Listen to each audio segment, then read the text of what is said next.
بھائی ایک بندے نے آزاد ویزا کے بارے میں میرے ساتھ فراڈ کیا ہے، اس کی کمپلین کہاں کروں؟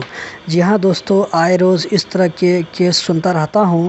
فری ویزا کے لیے بات کیا تھا، ایڈوانس میں 10,000 ریال بھی دیا، بعد میں موبائل سوئچ آف ہو گیا یا ویزا نکلا لیکن پھر اسی ویزا کو کینسل کر کے دوسرے کے ہاتھ میں بیچ دیا گیا۔ اس طرح کے بہت سارے کیس سنتا رہتا ہوں۔ اس کا کیا حل ہے؟ کہاں جا کر ہیلپ لیں؟ دیکھیے دوستو، سب سے پہلی بات یہ ہے کہ قطر میں فری ویزا کا خریدنا یا بیچنا سخت منع ہے۔ پکڑے جانے پر بیچنے والا اور خریدنے والا دونوں کو قطر سے باہر کر دیا جاتا ہے، اور ساتھ میں اس بات کا بھی زیادہ چانس ہے کہ ایسا بندہ پھر قطر دوبارہ نہیں آ پائے گا۔ اسی لیے آپ دیکھیں گے کہ ویزا بیچنے والا کبھی بھی سامنے آ کر کے نارمل ہو کر کے بات نہیں کرے گا، بلکہ کوشش کرے گا کہ چھپا کر کے اس بات کو ڈیل کریں۔ اگر آپ کے ساتھ فراڈ ہو گیا ہے، پولیس میں جانے پر آپ کو بھی مشکل ہے اور ویزا بیچنے والے کو بھی مشکل ہے، کیونکہ یہ دھندا غیر قانونی ہے۔